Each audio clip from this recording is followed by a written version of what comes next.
welcome back to my channel again.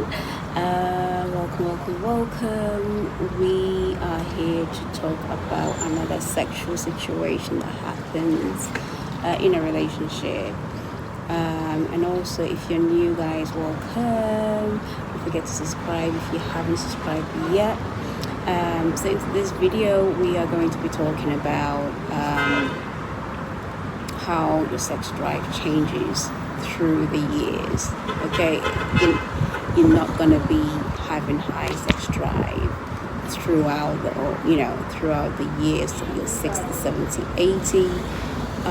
It does change where it goes high, it goes down, it goes high, it goes down. So I'm just going to be sharing with you the times and the times of your years where you are a high peak and low peak during your sexual moments. So what is sex drive exactly? Scientists can't actually pinpoint what exactly it is, but we do know that hormones play a role in our sex drive. Psychological play a role in our sex drive, social as well, and also the physical aspect of it also adds up to what create our libido. So let's start with the guys, men in the 20s. So testosterone is what they need. So testosterone is the hormone that men need for sexual, arousal. In the 20s, it gets quite high, and in the 20s as well is when you could get really nervous, where you could get quite nervous about your sex experience. Would it be your sex experience or whatever? In your 20s, you could be, inexperienced about sex. At the same time, you could be really aroused and have really high sex drive. You don't know what to do with it. So it's kind of a very confusing 20s kind of thing for a guy when you are at a high peak but don't know what to do with that. So because of that pressure, percentage of men seem to get erectile dysfunction, and it can also be medically, where you're unable to perform because of the pressure or whatever it is. And it can also happen due to mental health issues as well. So you just have to be careful, seek advice if you don't know how to deal with your arousal, your testosterone, your hormones, how to go about having sex, and all that. Do speak to your doctor and seek help. They'll be able to tell you and advise you. The women in the 20s are more likely to get pregnant, obviously, at this stage. And no, usually in the 20s, they encourage you to get married and have kids around that time. Having kids around that time in your 20s, you are more likely to have kids because you are more fertile and not prone to get pregnant. So due to that, a lot of females fear getting pregnant, and then they fear having sex to prevent that happening. So there's so many reasons why people try and be cautious when it comes to that stage of life and having to be sexually active. Men in the 30s and early 40s as well continue to still have a high sex drive, but it starts to go down at the age of, I would say, from around 35. The sex drive starts to slow down, and then they find it somehow challenging. So usually around that age as well, sex is usually affected if there's stress at work, family commitment, issues that is mentally blocking, issues that is, pressing on your brain, which is preventing you from not even being in the mood to have sex. It's quite challenging as well. So I think at that age, even though the testosterone is still quite high, you need to be distressed, be stress free for it to naturally happen. So women in the 30s and the early 40s, apparently at this time, this is when your sex drive is really, really, really strong. Really, really strong. And studies show that women in the, I think between 25 to 40 have more sexual intercourses and fantasies than women in the younger ages. So I think that's when quite a few people get very wild, I guess, since it's creating a lot of strong urge for you to experiment. Yeah, so between 30s and 40s you get high sex drive with women. So when a woman have a child or childbirth or whatever, it plays a huge role. It can alter how you feel about your sexual desires and fantasies and urge, because once you have a child, sometimes some people don't really feel like doing it.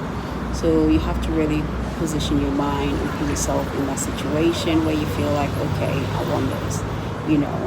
Just because you have a kid doesn't mean that you cannot go back to how it was pre-childbirth, you know what I mean?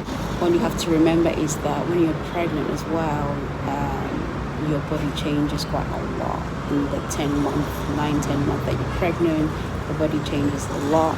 So you have to understand that once your body goes through a lot of things like that, it can affect your sexual journey. So whoever you're with, your husband has to understand what you're going through. You have to make sure that you communicate that with your husband as well, so that he knows how to go about that kind of situation. So especially, say you're breastfeeding, you have kids to look after, and obviously raising kids as well, that can also deprive you of time and energy, put a strain on you, and you're just too tired to even have sex.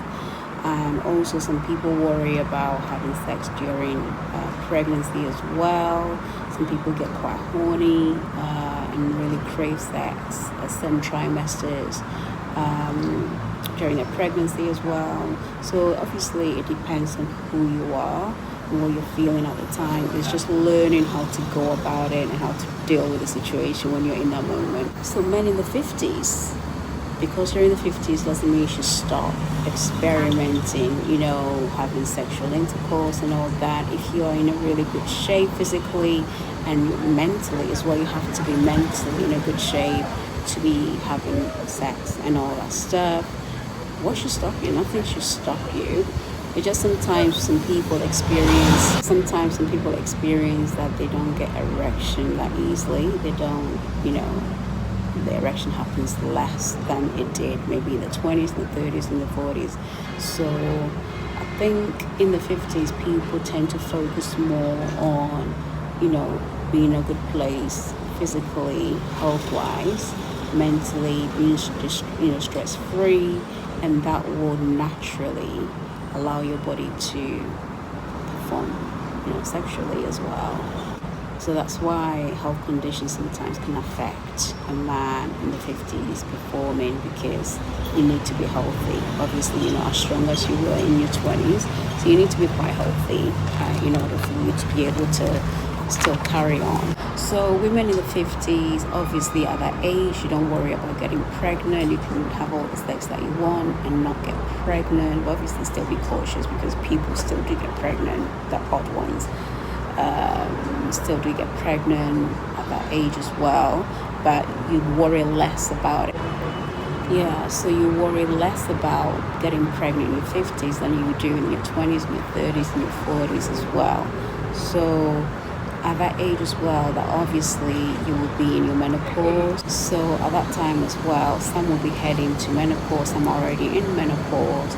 And estrogen obviously plays a role in a woman's hormones and things like that. And estrogen may cool you down and give your vagina, dryness as well. Because obviously getting old, you're not going to be able to be as moist and wet as you would normally be, a few years earlier.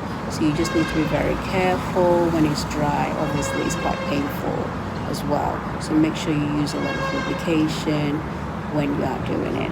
And due to menopause as well, obviously symptoms and side effects from menopause is sleep problems, hot flushes, weight gain. A lot of those things can actually put you off sex, even though at this age you may be craving for sex. But certain symptoms from the menopause can put you off. So just make sure you deal with those issues first before you try and stress yourself out about why you're not feeling your libido, why you're so dry, and all this stuff. So obviously the man also go through changes, the woman also go through changes. So when you're married and you have a husband, I think it's very imperative to talk about those things. Don't be scared of voicing out how you feel. Talk about your wants and your needs, what you expect, what you want to happen, so you're both on the same page. Don't be scared. It doesn't matter how old you are. Don't be scared to try new things as well. See what works for you. If what you were doing doesn't work for you, try new things and see where that gets you. You may be surprised something else could work for you that wasn't working for you before. So it's all about experimenting and communicating with each other. I think that's the way to go. So I hope that helps you guys. Have a good one and stay blessed. Come back next week for more. See you soon. Ciao.